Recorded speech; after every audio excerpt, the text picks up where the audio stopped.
Okay, shall we start? Okay, thank you for coming. This is 7th lecture series, and I hope today will be my last seminar about this introduction to the artificial general intelligence. So, because we talked a lot and it has been long since we last met, here is a brief recap. So we are talking about artificial general intelligence. And first, we started with the model side. Professor, should we switch on the light? Okay. Yeah, let's try. Right.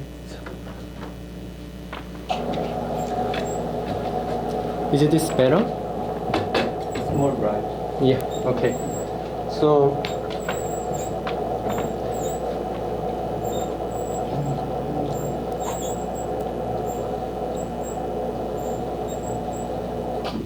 first, we started with the model, and for model side, there were two keywords, hierarchical and prediction. So for prediction, we talked about things like a world model, and for hierarchy, we talked about visual circuit. Sorry, could you say that again? Things like that. And now we are moving toward the task. And for task, we first started with the Turing test and why it was not enough. And I hypothesized that the language acquisition task can be a test for artificial general intelligence. So we talked about what environment are required. So this is a previous environment, and this one is visually grounded language, which is related to the language acquisition. And if we think about it, it will take lots of time if we learn only by trial and error, right? So, do you guys remember the Montezuma Revenge? Yeah, revenge. So, while they are doing in other Atari games, they had a very difficult time dealing with Montezuma's revenge. And what was the reason? Why Montezuma's challenge was sparse reward. Yeah, very sparse reward. So you have to do many things correctly. For example, get the key, go back to the door, and open the door. And because it required very specific sequence of the task, by randomly exploring this Montezuma's world, agent cannot reach this sequence. So that's why he didn't experience enough. So to tackle those challenges, we started with our last lecture, finished with this video. So this is model is or infant-directed speech is a speech pattern. That is when the mother tries to teach language to infant. So this is why something we need, and let's think about in terms of the world view, model side. So let's say in our theory, there was something like a reward. And we talked about that we didn't learn the language by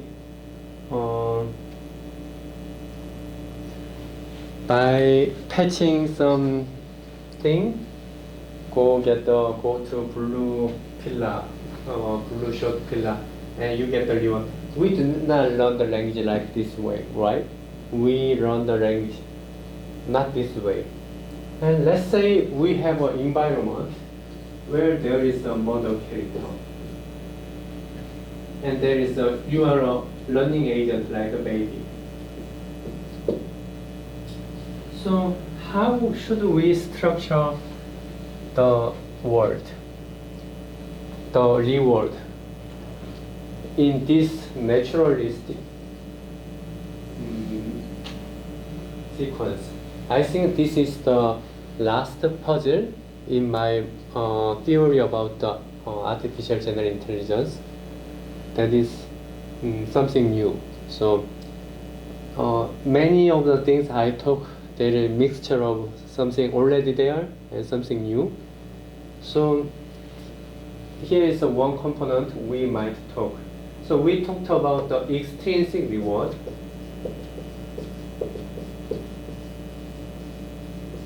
And intrinsic reward. Paul, can you tell me what is the difference?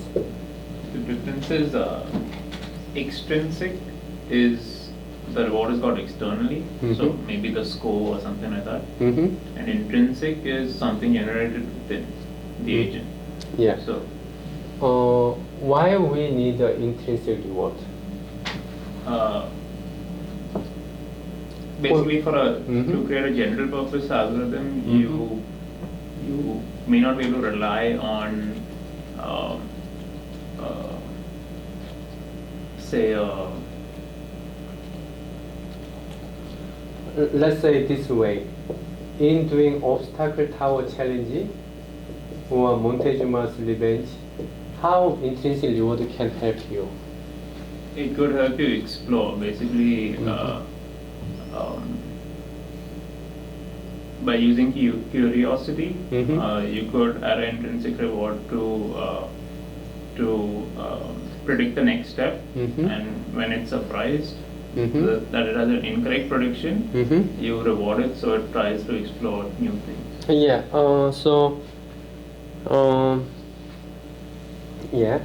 So in this realistic environment with a mother and infant, the mother cannot give him a reward like a milk or food. So intrinsic reward is definitely something that this baby needs. So with intrinsic reward, he will probably experiment with the toys, right? Like here, the baby will start to interact with the toys and see what's going on. However, if the mother initiates this talk, like in the mother's case, intrinsic reward is not enough for baby to observe this behavior. So here, I think there is another reward called, I will say, is a social reward or imitation reward. By how you frame it. So you can think of reward as a vending machine. This vending machine is very simple to program. If given specific condition, if it meets specific condition, generate reward. If so, that is how you structure reward center, reward machine. So if food, then generate reward, things like that for the extrinsic reward. If what your prediction is different from the actual output, generate reward. These things like that. How this social reward or imitation reward will work?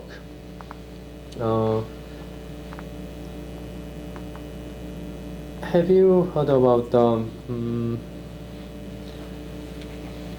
when the dog hatches from the egg, it recognizes the first thing it sees as a mother. and try to follow it, right? There is the following human. Do you remember seeing something like that? The following humans? Have you seen it? I don't see. No?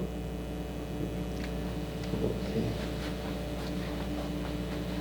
Wherever it sits for the first time, it's gonna follow that.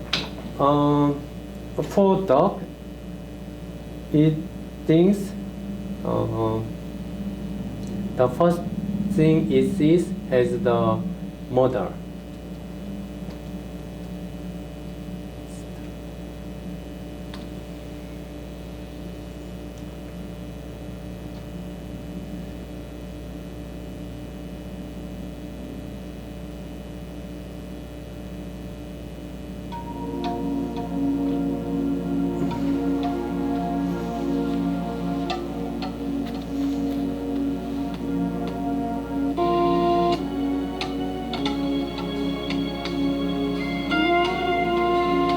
Okay, this was probably, there should be some video with a longer version, but let me briefly explain.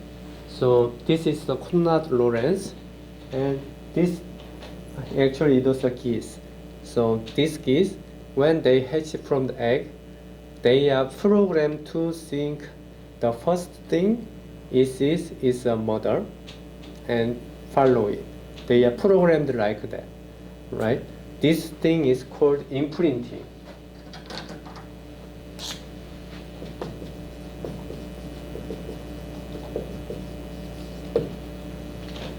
This shows how the geese are programmed. So, do you guys remember the discussion about the innate versus learned? So we have an innate part and learned part, right? Is this imprinting behavior? Is this innate or learned? Innate. Yeah, it's innate. So, and human has a similar behavior. So,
so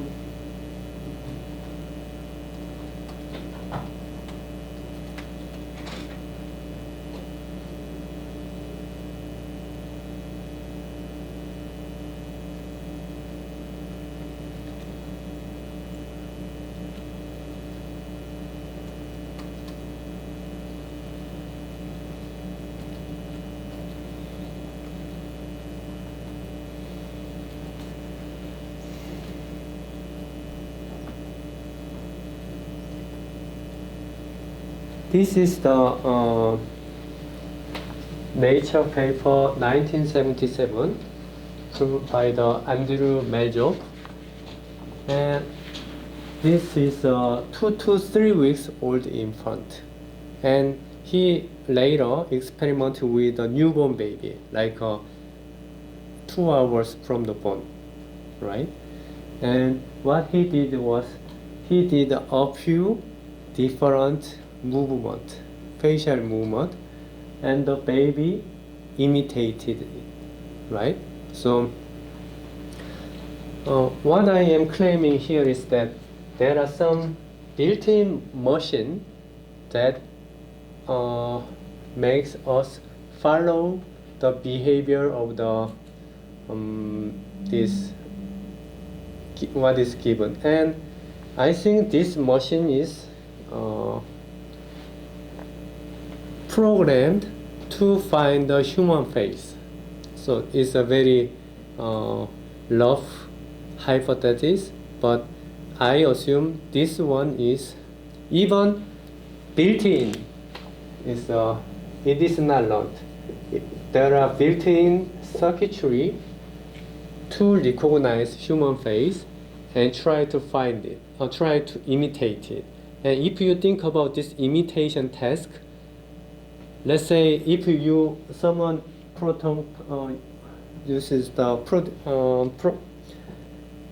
someone make this shape, then to imitate, you really need to have a circuitry of, let's say there is adult tongue, and you recognize this information from the vision, right?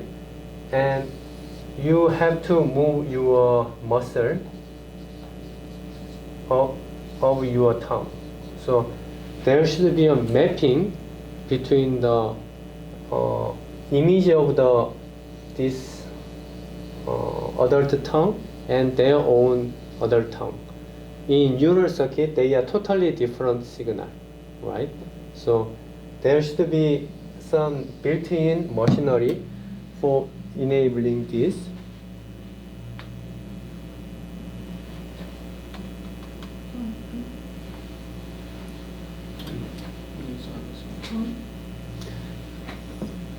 Okay, and there are another experiment that continues.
And in another paper by Patricia Kuhl, what they experiment is that, let's say you have children.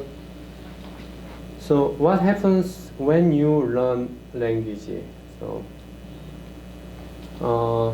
do you know that my pronunciation is very awkward, right? And here is some truth. Is this almost impossible for me to differentiate between P sound and F sound, and R sound and L sound, because these two sounds are same in Korean language. So that's why I have a bad time making correct pronunciation myself, because I cannot discern them. And originally, I was not like this. When I was baby, I could hear the difference of this sound. But around 1 or 2 years, if I hear only Korean sound, then I lose the ability to differentiate these two sounds. Right? That is very common. Babies are born with much wider how I say, a much greater ability to differentiate sound, but later some of their ability is lost because they are useless in their language. It's common also in China and English people too. So if you are a newborn baby born in American home, your ability to differentiate sound in Chinese is lost, right? However, if there is a Chinese tutor that teaches you Chinese language, then you do not lose the ability to hear the Chinese sound. You can hear two sounds at the same time. So that is the, how I say, given, that is the accepted truth. And what Patricia Kuhl experimented was that he created two groups. One group, there was a Chinese tutor doing a language session with a baby. Another session, there was a TV screen doing same thing. They recorded the thing and played it here.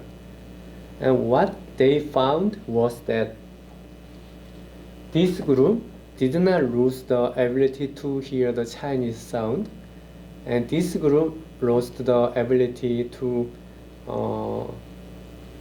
track the Chinese sound. So what does it mean? It means that probably my hypothesis is that there can be many different ways to explain this thing, but my explanation is that actually social interaction, there is some kind of reward center that produces reward when you imitate the person that is before you, not the TV screen, for example.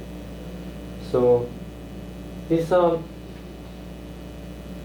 very wild hypothesis, but in terms of this building reward center for this baby, I assume to learn from this infant directed speech, you need some mechanism to imitate and finding reward in following gestures. So that is the component I think will be necessary even for baby to language in this environment, right?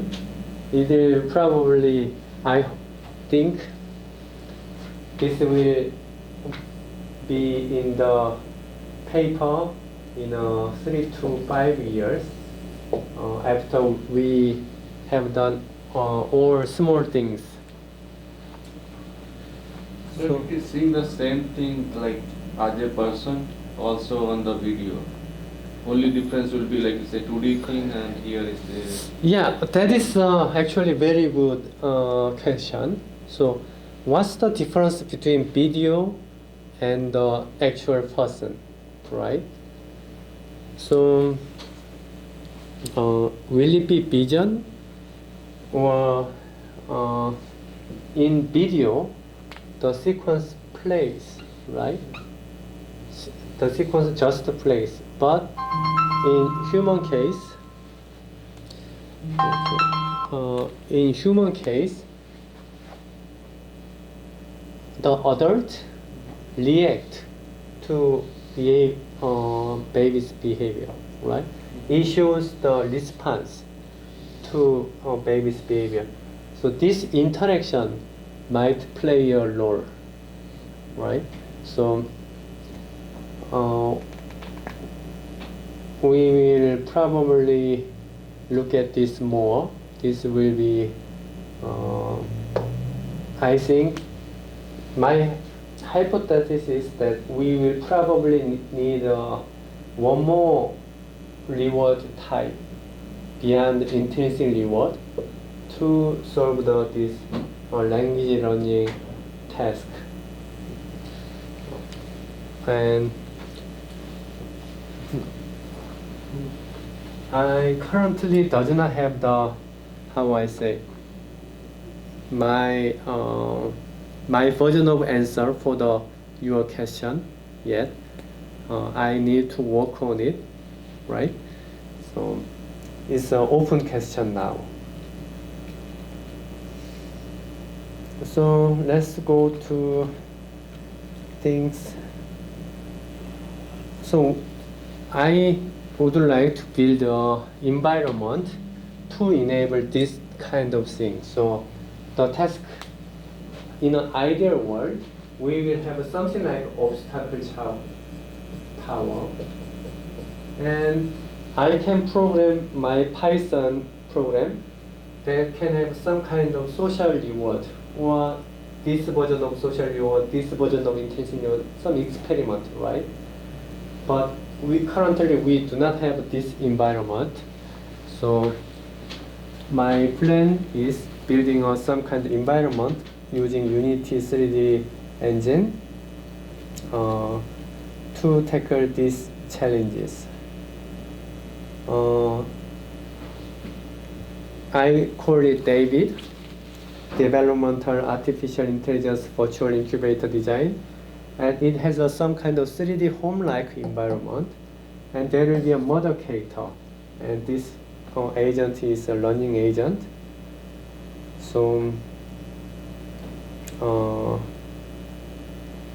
Professor Chen Yu at Indiana University does this kind of experiment. He brings mother and infant pair to play on the lab, and they do eye tracking. So this head-mounted camera tracks the eye movement of this baby. So there are things like joint attention that can be a key to Saroj's question.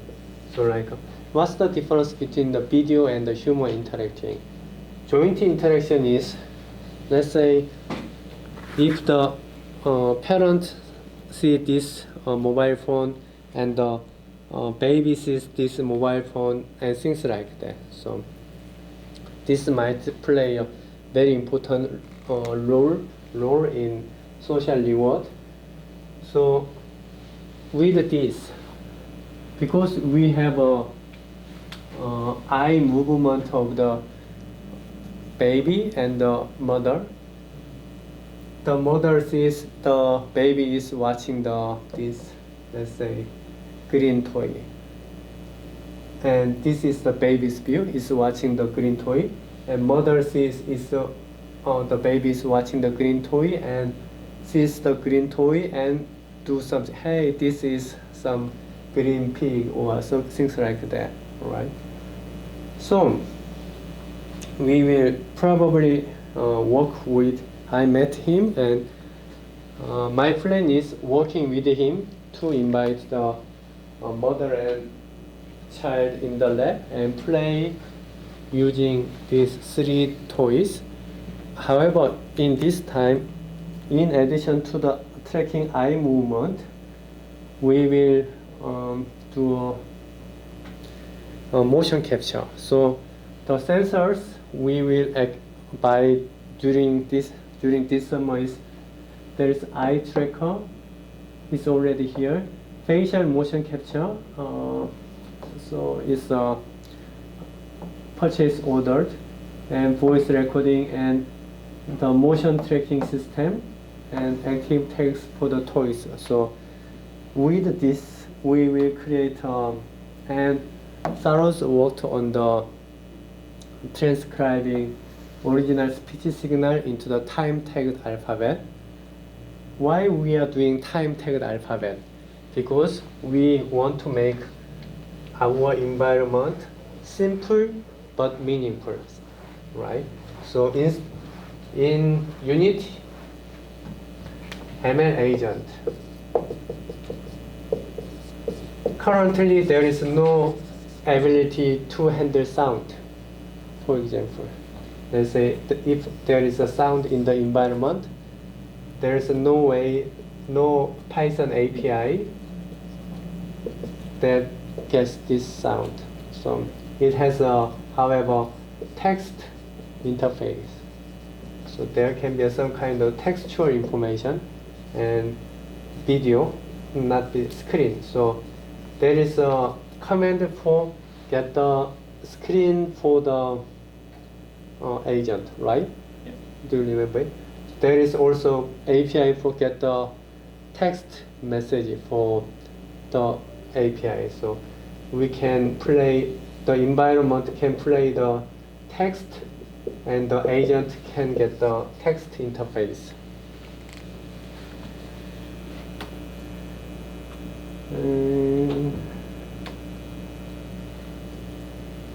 The real challenge here for building this environment is how we can program this model character, because this model character needs to act reasonably but randomly. So when the baby grabs, touches this mobile phone, the mother says, this is mobile phone. It is used to call daddy, things like that. But it cannot say exactly same thing every time the agent touches. It should have some variations, right?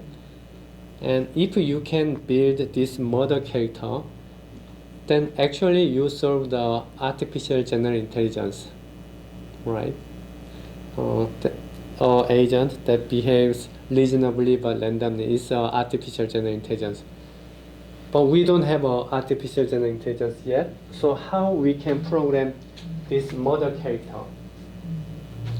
We solve this problem by changing this scientific challenge into the engineering challenge by limiting scope. So we cannot build a model character that behaves in the all scenarios. However, if we limit our scenarios in a 2 meter by 2 meter space with 3 toys, then we might be able to. We are not sure we can do that, but I think we might be able to do it. So the main idea is, let's say there is a dog toy, and we invited 100 pair of mother and child into the lab and let them play it. And let's assume that among them 10 baby touch the dog toy. And then the mother will say 10 different response, right? So we have 10 different behavior for when the agent touches the dog toy. So the AI for the model character becomes simply if the baby touches the dog toy, play one of these 10 behavior library. So we build a library of behavior.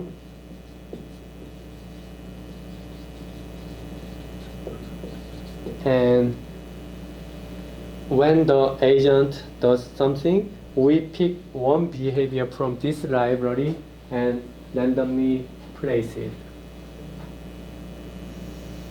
So I think that is this is the probably our future research plan. So there is what we really want to build is a model. As a computer science people, what we want to build is we want to build a algorithm for human-like intelligence. However, to build it, we will probably have a 100 different versions, right? And we don't know how we can, which version is right. One very simple way is let the humans train these 100 models, and you can see it will be very painful to train. You don't know if this model will work or not. You have to teach model that, oh, this is doctor, things like that every time. And let's say this model takes 1 million years to train, then or things like that. It's too painful. So that's why we build a simulated environment. That's why we build this game for AI to learn by itself. But the limitation of this simulated environment is that you can think of it as like a hypothetical prison experiment. Let's assume you put a mother and a child pair into the prison cell and give them only 3 toys. Can the baby learn human language in this prison cell? Maybe some. Yeah, maybe some, right?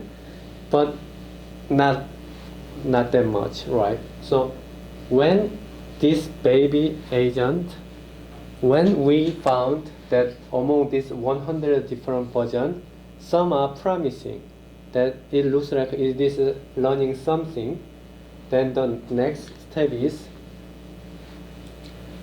putting it into the real physical robot and let humans train it.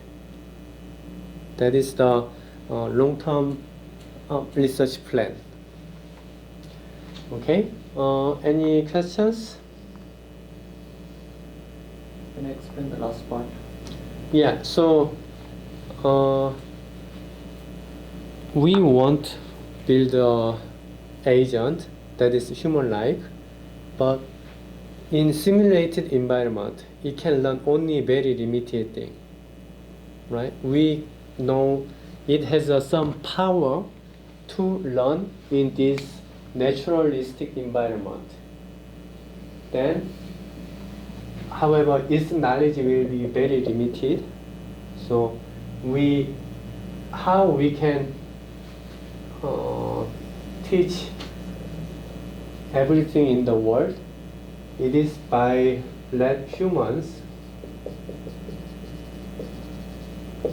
teach this model, and this, because this model is programmed, it needs some kind of embodiment.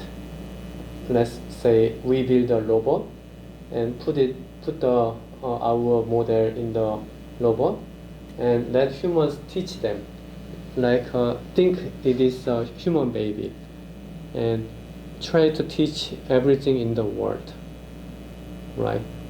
In that sense, it will have this simulated environment is only simulating playroom, very limited playroom, but there are lots of things in the world.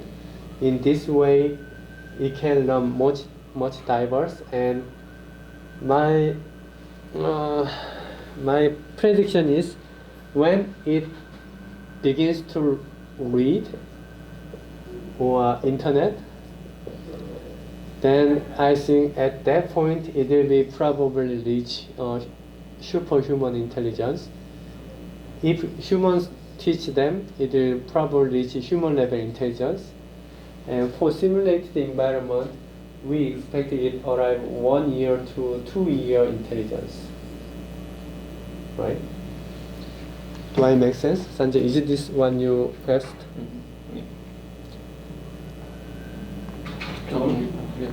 How would you implement the social reward? So social reward, let me give you a very rough idea.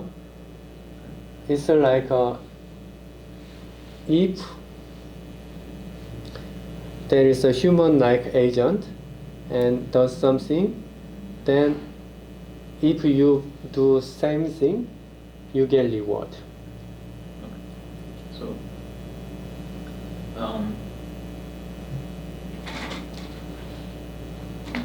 but it may not be just that, right? I mean, So maybe, so here is my trying to, okay. you are saying, oh, maybe it is not reward. It might be just the program. So what I mean by program is, there is a subtle difference here. If I do something and you imitate me, you get a reward. Or if I do something, you are programmed to imitate me. Do you see the difference? Yeah. Yeah, so I think this version is more realistic because at some point you have to do other things. You cannot just imitate me always. Yeah. But is this what you asked? Yeah. Still a little confused with how you would implement it because exactly what you said about it'll keep copying the other person. If you copy the behavior, you get the reward. Right. So wouldn't the agent try to always copy exactly what the other person does? Also, that's the benefit of the behavior, right? You have a different way to generate behavior, and we might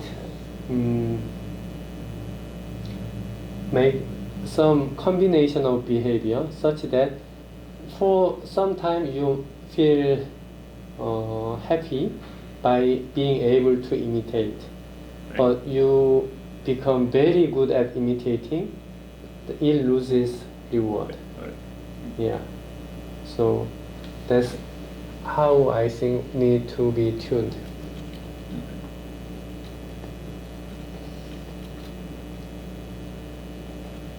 Do I make sense? And one more thing is, if you create a similar environment, you've limited the scope. So it's able to learn, you said, for maybe 1 or 2 years of a natural baby's life. So then, how would you be able to scale that to reach reading the internet or reading a book? So let's go back to the this discussion of the language acquisition task. There were 2 reasons why humans or animals cannot learn language. The first one was that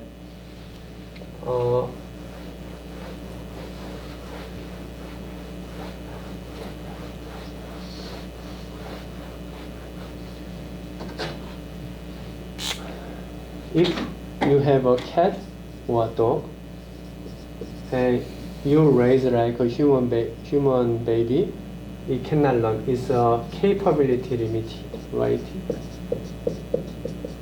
And if you put human baby into the jungle, then it's an environment limited. Right. So let's say in this case, when you put the agent in this environment, it can only achieve a level of first year or second year old baby. Yeah. Do you think it is capability limited or environment limited? Environment? Yeah, environment limited.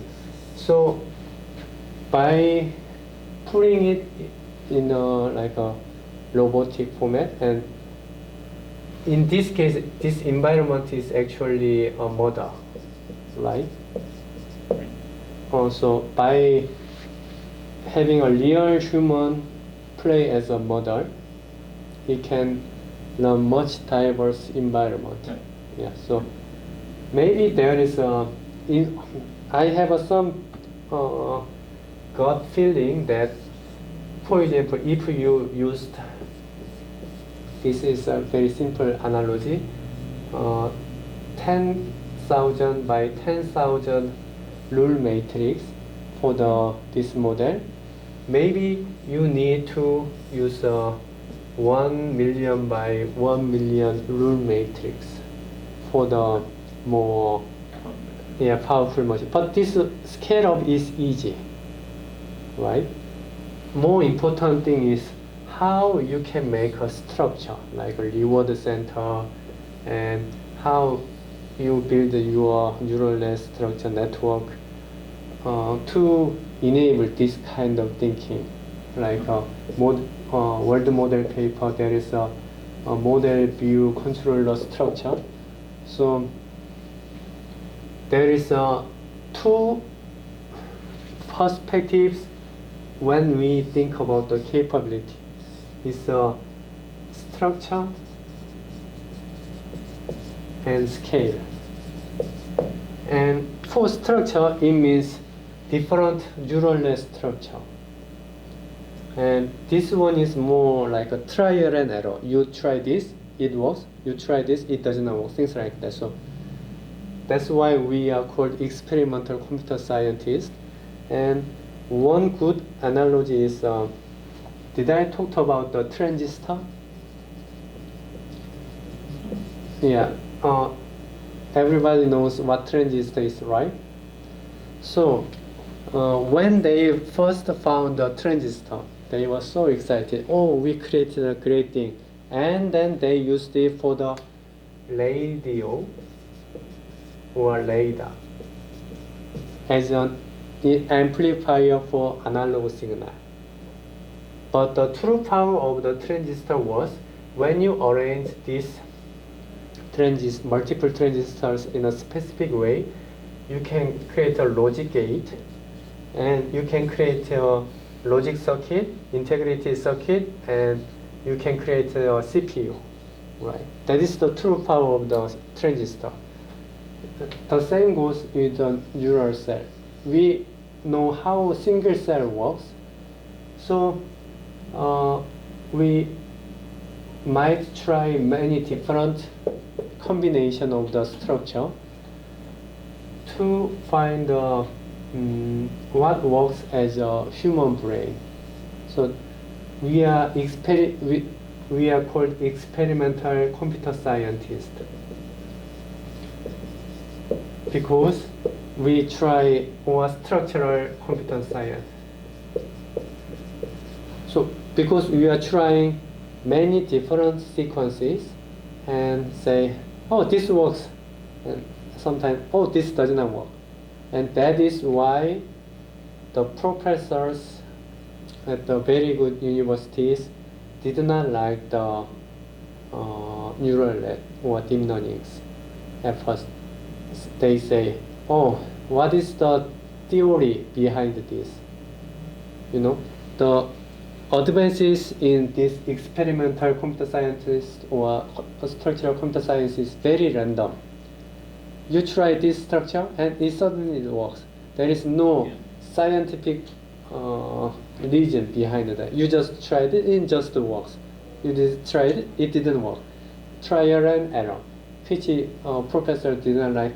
If you look at the Bayesian or SVM, they have a very good mathematical structures that suppose that this one does not have such kind of thing.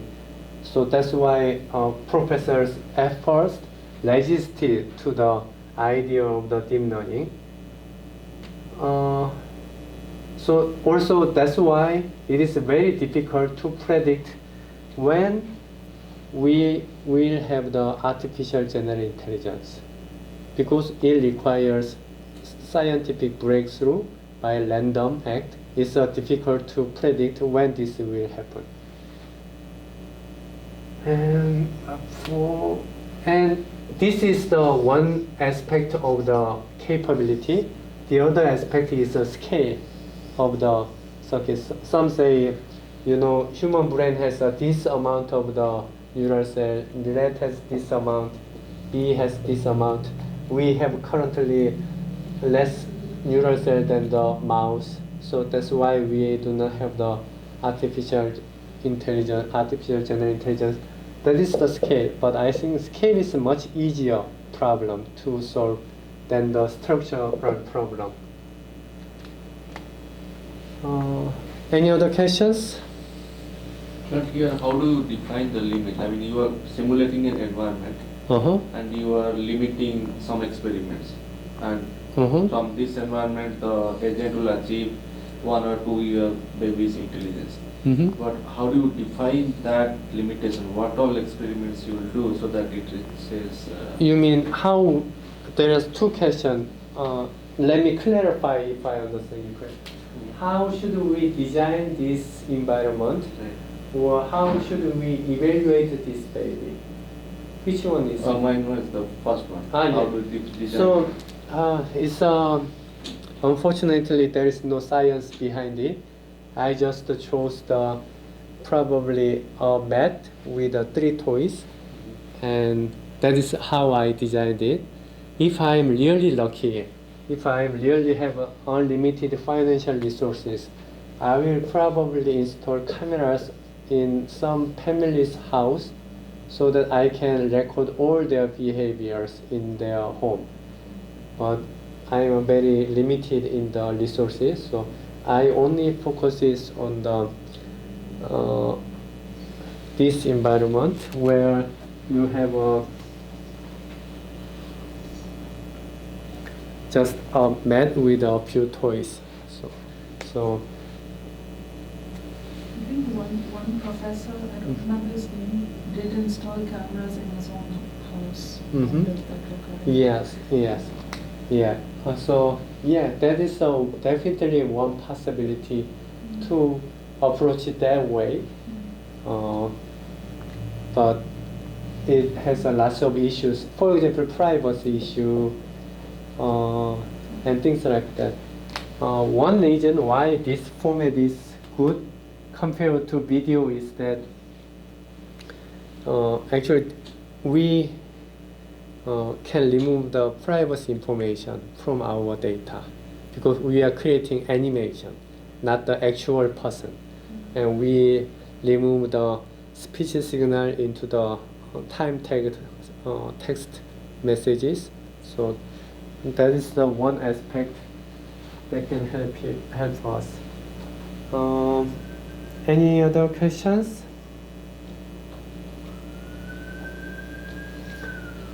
Alright, I think now we are done. So with this seminar, I hope you have some kind of perspective on what you will be working on. So for this summer, because we are lacking some background, we will mostly focus on the model side. So I think Saros, Paul, Aishwarya, what are you working on during the summer? Are you working only on the model? The to-do list you've given. Yeah. Is there environment? Was there environment? No. Just the model. I think for PhD students you indicated that we'll be working Yeah, on that was environment and the yeah. That in an ideal world, environment and the model. That is my in an ideal world. But I think for now, it will be better if you focus on the model side first to get the feeling of what we are doing. So the model side work we are doing is basically using the obstacle tower and very similar one called the Animal Olympic. And while you are doing that, I hope one day when I'm in the environment, we will build a similar competition ourselves.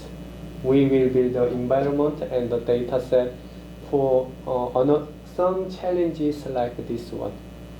And model side is to get to idea about what is going on this research community.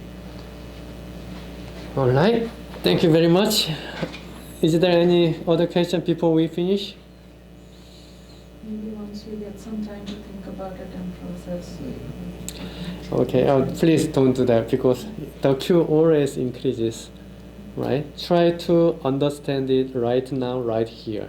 If you don't understand it, stop the talk at that point and try to get get it. That's a better approach than trying to be a good student who studies at night, right? You think you can do that, but actually it's very difficult for you to replay this video again and think about it again, because there is always new things coming for you to do. So for seminar, the better way is the moment you do not get some claim, then stop the talk there and make sure you understand that part, right? In that way, even though you are better, that because you know you don't know. Do you guys remember there are 3 states? You know that you know, and you know that you don't know, and you don't know if you do know or not, right? So the third one is the worst thing. If you let the seminar go that way, you arrive that stage. You are not sure if you know it or not. Just confusing. It's better say, oh, I don't know this, right? Actually, to say I do not know this, you need to know a lot, actually, to say that. Okay, guys, thank you. Do you guys have